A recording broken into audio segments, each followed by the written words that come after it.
데살로니가 후서 1장.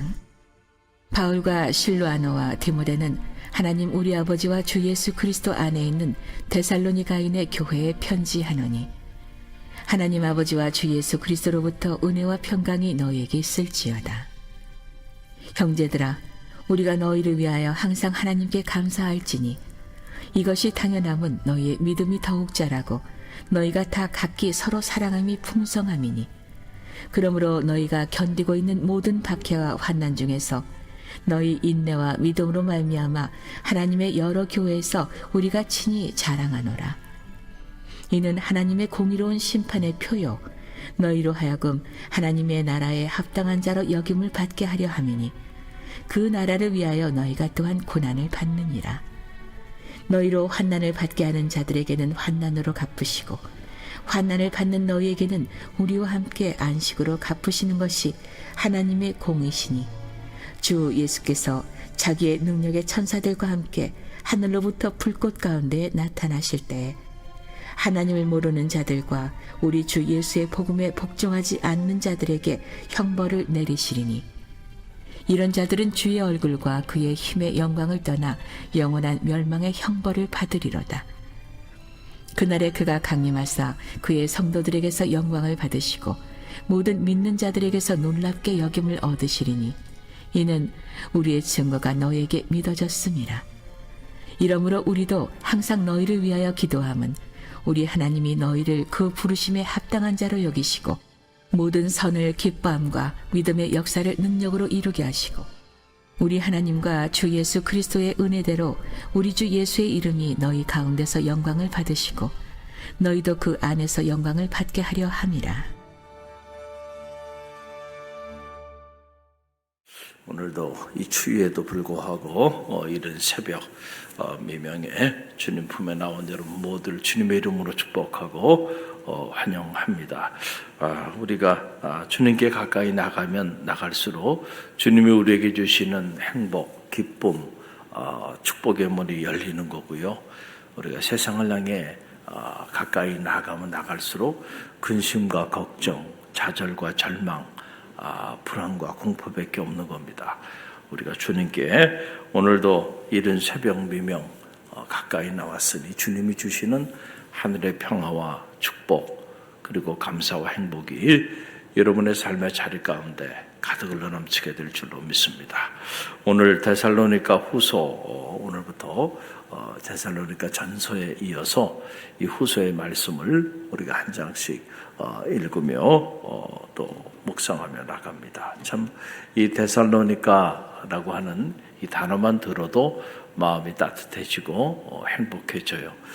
우리 갈릴리 교회가 데살로니가 교회 같은 그런 교회가 되기를 간절히 바랍니다. 그런 열망이 제 안에 있고, 오늘 이 1장 말씀을 보게 되니까 참 역시 이 데살로니가 그 교우들 참 대단한 사람들이었구나라고 하는 것을 다시 한번 깨닫게 됩니다. 먼저 이 데살로니가 교회를 세워나갔던 그런 하나님의 사람들이 있어요.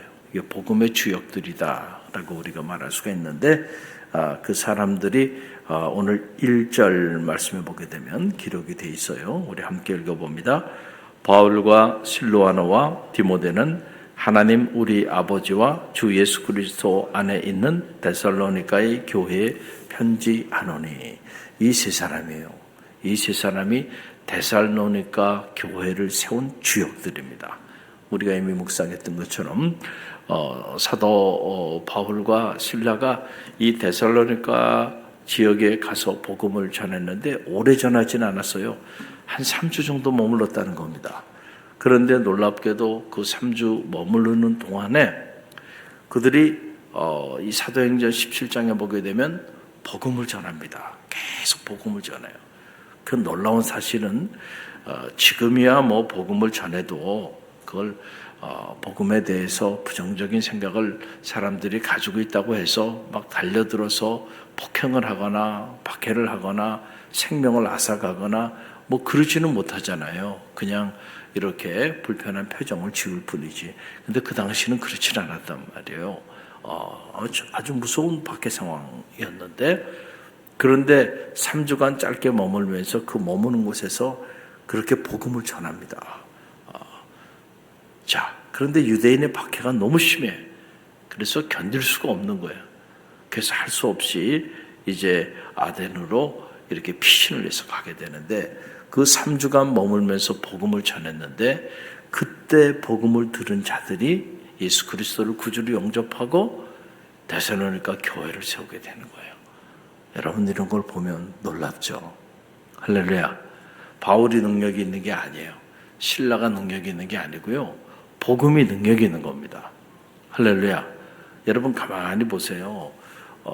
농사꾼들이 농사를 질 때 보면, 자, 농사 짓는 그분들이 능력이 있는 게 아니에요. 그렇죠?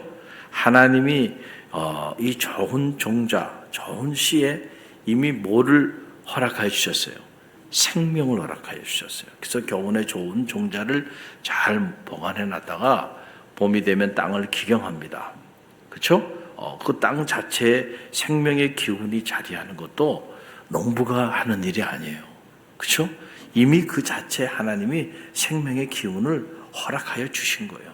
단지 그걸 우리가 좀 더 잘 관리해서 그 생명의 기운이 충분하게 잘 나타나게 하는 그 정도, 그래서 땅을 기경하는 정도만 농부가 할 뿐입니다. 그러고 난 다음에 좋은 종자를 밭에 심어요. 그리고 한 일주일 지나서 이렇게 나가보면 놀랍게도 거기에 싹이 막 돋는 걸 보게 돼요. 이미 그 안에 뭐가 있어요? 생명의 기운이 있는 거야. 그리고 시간이 지나면 이게 쭉쭉 자랍니다. 그러고 난 다음에 꽃이 피고 또 보면 열매를 맺습니다.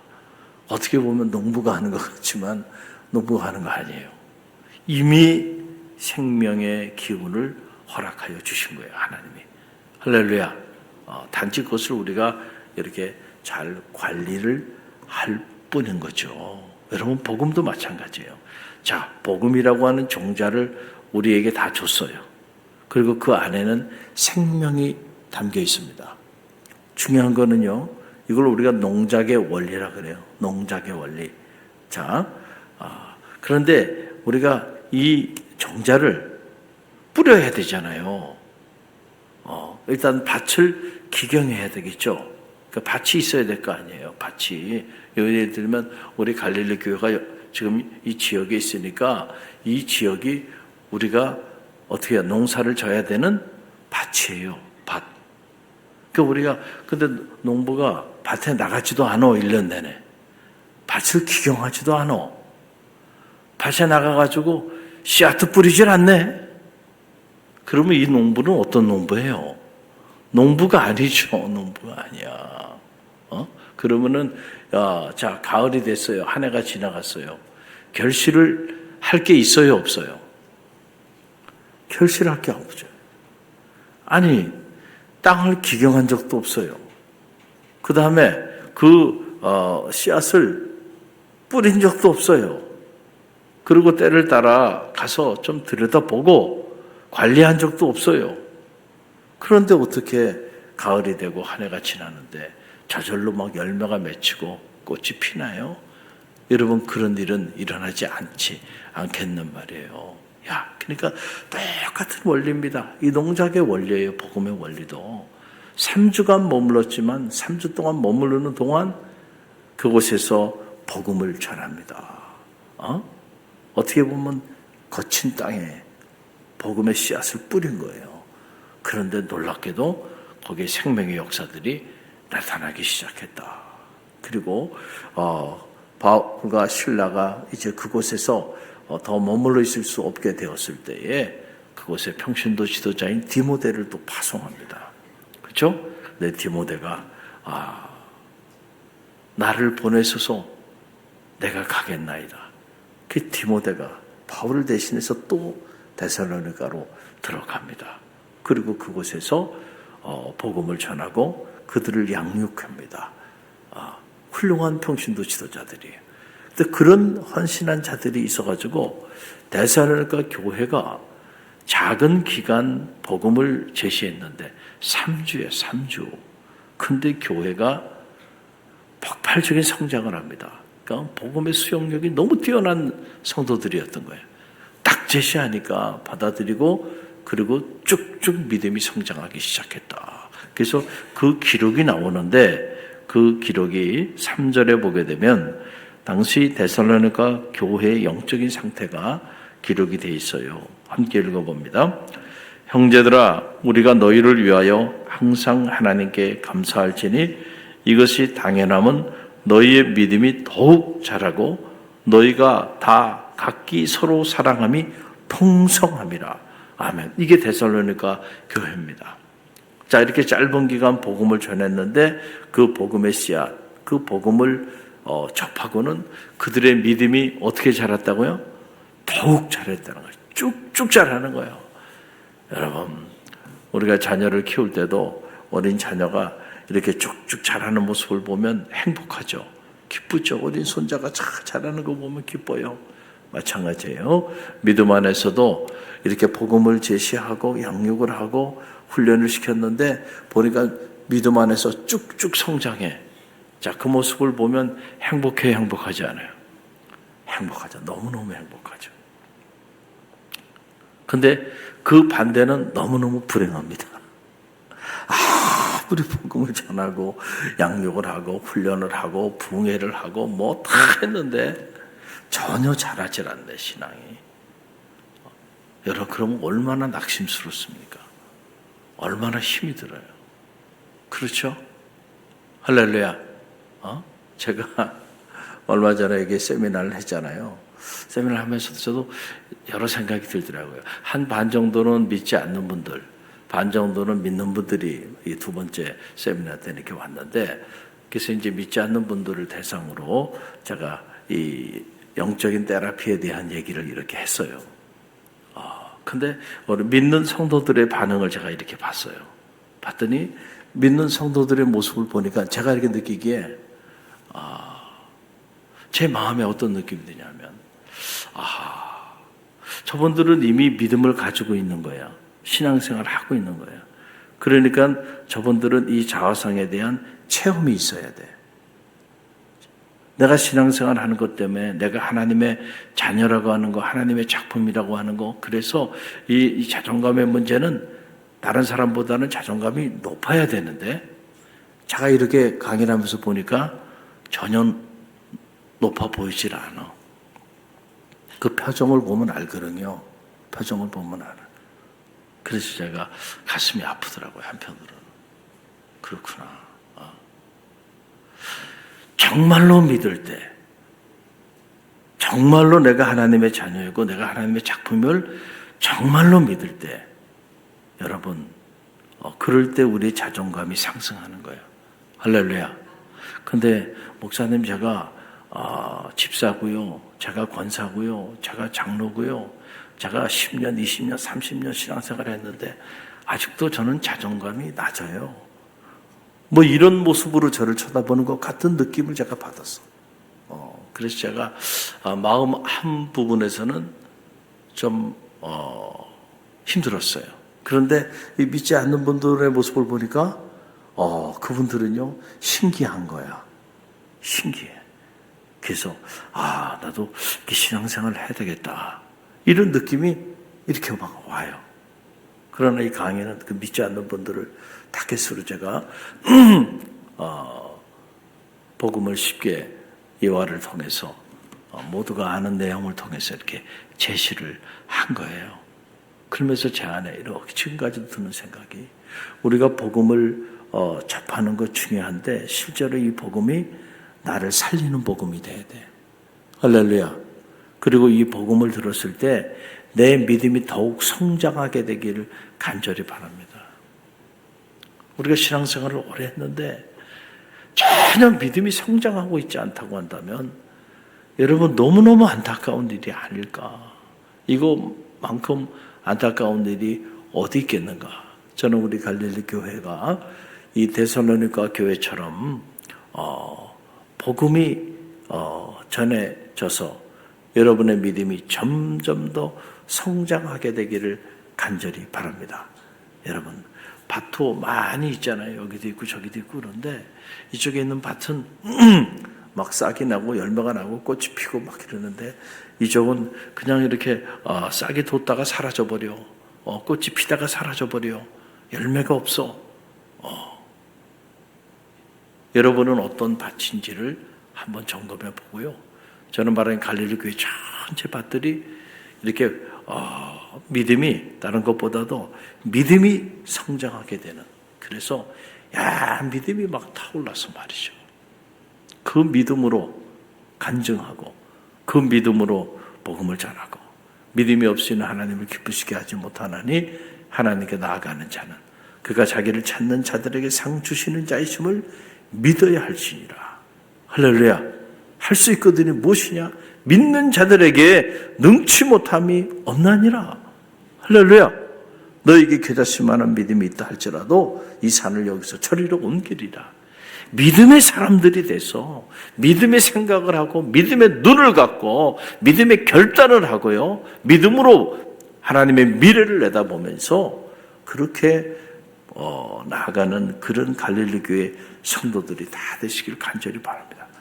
데살로니가 교회의 끔찍한 박해와 핍박 상황 속에서도 복음을 접하고 그들의 믿음이 더욱 성장해 나갔다는 거예요. 언제까지 성장해야 할까요?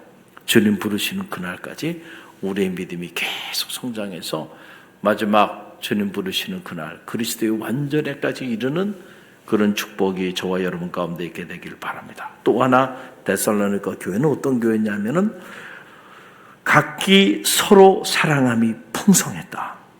서로 사랑함이 풍성했다는 거예요. 할렐루야. 물질이 풍성한 것도 축복이죠.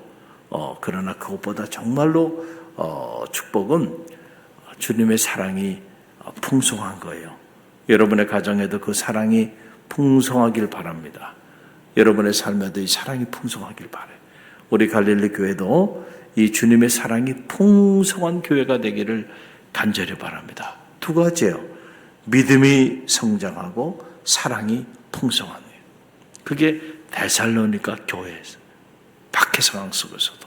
그래서 사도 바울과 실라와 디모데가 이 데살로니가 교회에 대한 이야기를 할 때마다, 사람들을 만날 때마다 자랑하며 살았다는 거예요.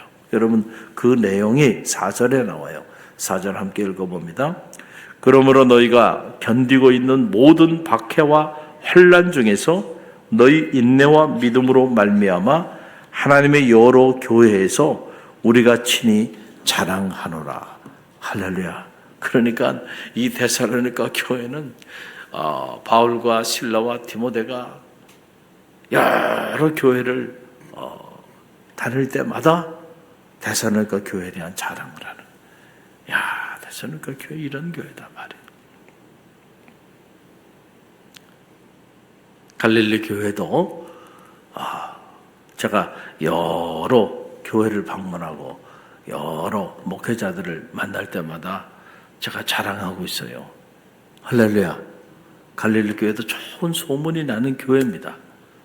그리고 갈릴리 교회 성도들이 아주 아름다운 모습으로 신앙생활을 잘하고 있는 그런 교회예요. 그래서 제가 자랑하고 있어요.